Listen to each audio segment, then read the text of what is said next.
On va se rendre maintenant au Proche-Orient où l'heure est déjà aux commémorations, celle aujourd'hui des attaques du 7 octobre. Déjà 1000 jours que des commandos du Hamas ont attaqué Israël sur son territoire, faisant 1221 morts, essentiellement des civils israéliens. Cet anniversaire est ponctué par une série d'événements commémoratifs, de manifestations à travers le pays. La principale commémoration aura lieu ce soir à 20 heures au parc Ayarkon de Tel Aviv. Il rassemblera les familles, les figures du mouvement de protestation aussi contre les autorités israéliennes et leur gestion des événements. Car il y a beaucoup de colère qui s'exprime. Bonjour Cyril Payen, beaucoup Bonjour. de colère et de ressenti. Ces commémorations, elles vont avoir lieu sur fond de profonde division et dans un contexte politique très tendu pour Benyamin Netanyahou. Benyamin Netanyahou, le Premier ministre israélien, qui cumule 18 années, c'est un record en politique donc, pour ce pays de 78 ans, 18 ans pardon, au pouvoir et qui effectivement cristallise, vous le disiez, ce que des contacts israéliens me disaient, contactés par téléphone à Jérusalem ce matin, cette dégringolade qu'on pouvait prédire après ce désastre, cette horreur, vous le disiez, de l'attaque du Hamas du 7 octobre avec ce plus grand, c'est l'attaque la plus meurtrière sur le sol israélien de l'histoire du pays et qui a engendré, et c'est là que j'en reviens à Benyamin Netanyahou, eh bien le conflit le plus polarisant, le plus compliqué, le plus long de l'histoire de cette jeune nation et un conflit, bien sûr, contre le Hamas à Gaza qui n'est pas terminé. Donc, effectivement, une journée importante. Vous le disiez, déjà, 1000 jours, déjà, mais combien de fois avons-nous commenté ce conflit déjà, mais tant de changements, de bascules presque historiques après cette attaque sanglante du Hamas en octobre 2023 et qui est incarné par cet homme insubmersible, cet homme qui s'en est toujours sorti et qui, on a l'impression, emporte le pays vers cette dégringolade, c'était le mot de ces contacts israéliens à Jérusalem qui vont organiser, qui vont participer à ces commémorations, cette fuite en avant, cette soldatesque de ce Premier ministre qui attend une série de corruptions, qui vit, on le sait, qui joue sa survie politique avec une batterie de procès pour corruption, mais également de grandes interrogations, et là j'en reviens avec ce qui va être certainement un des points forts tragiques de ces commémorations du jour, sa propre responsabilité dans la défense d'Israël qui a permis l'attaque du Hamas, qui paraît incroyable en termes sécuritaires. Je suis même allé souvent à Gaza.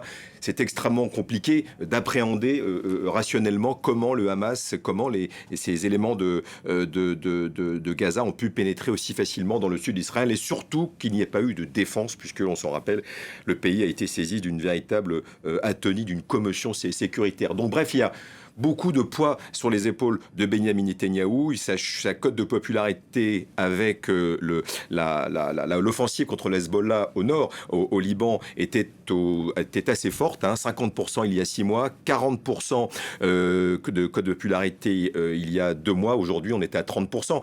Mais on sait qu'avec le système électoral, puisque les élections arrivent à l'automne en Israël, les élections extrêmement attendues, il est à 30% dans le code de popularité. C'est encore extrêmement haut. Et avec le système électoral proportionnel, rien n'est perdu, en tout cas pour son avenir politique, d'autant qu'il sait que c'est extrêmement dangereux, lui, d'arrêter la guerre et d'arrêter d'être Premier ministre. Bref, il polarise, on l'a compris, la société israélienne qui va extrêmement mal et certainement, le point de départ de cette dégradation de l'ambiance de cette société civile, de la société israélienne en général qui est polarisée, elle est évidemment liée à cette attaque meurtrière, barbare du 7 octobre par le Hamas sur le sud d'Israël.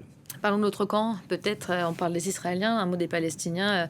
Bilan, là aussi, terrible. Plus de 73 000 morts estimés, des chiffres quand même jugés fiables par l'ONU. D'ailleurs, le gouvernement israélien a été épinglé la semaine dernière encore par une commission d'enquête de l'ONU qui estime qu'un génocide est toujours en cours là-bas et que l'armée israélienne vise délibérément des enfants aujourd'hui.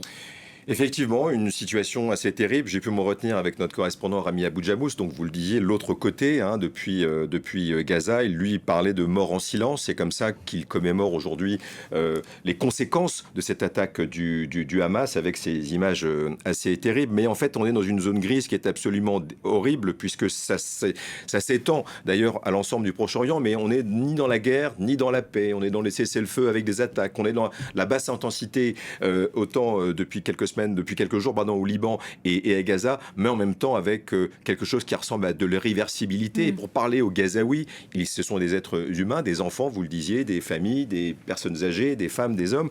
Ils sont encore plus de 2 millions, seront réduits de plus en plus petits à survivre dans des conditions d'un autre âge, avec un cessez-le-feu qui avait été arraché, on rappelle, par le grand faiseur de paix du Proche-Orient et d'ailleurs, c'est-à-dire Donald Trump, qui s'est du coup un peu désintéressé, puisque c'était en fin d'année, en novembre 2025, un cessez-le-feu a été arraché, une première étape de ce plan de paix, donc la libération des otages et des corps des otages, ça s'est fait, mais ensuite, eh bien, effectivement, c'est sorti, Gaza est un peu sorti, on peut le déplorer, des radars, et surtout des radars de la diplomatie internationale, puisque Donald Trump, après tout ce qui est le concret, c'est-à-dire la société civile qui va gouverner Gaza, le désarmement du Hamas, ça ne marche pas du tout sur ce plan-là, mais aussi le retrait israélien. Les Israéliens tiennent 51% de Gaza et n'ont pas nécessairement l'intention de se retirer, exactement comme dans le sud du Liban, puisque les dernières déclarations du gouvernement israélien sont sans équivoque.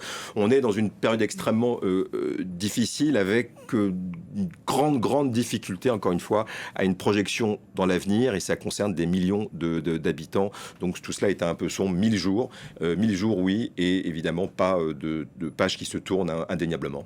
Merci beaucoup, Cyril Payen. Merci d'avoir collaboré avec nous depuis ces nombreuses années, notamment dans ce Paris Direct, dans la case derrière l'image, essentiellement. Vous qui allez marquer une pause ou mettre en retrait ces prochains mois. Ce n'est qu'un au revoir, ma chère Elisabeth. Merci en tout cas. Plein de belles choses pour la suite.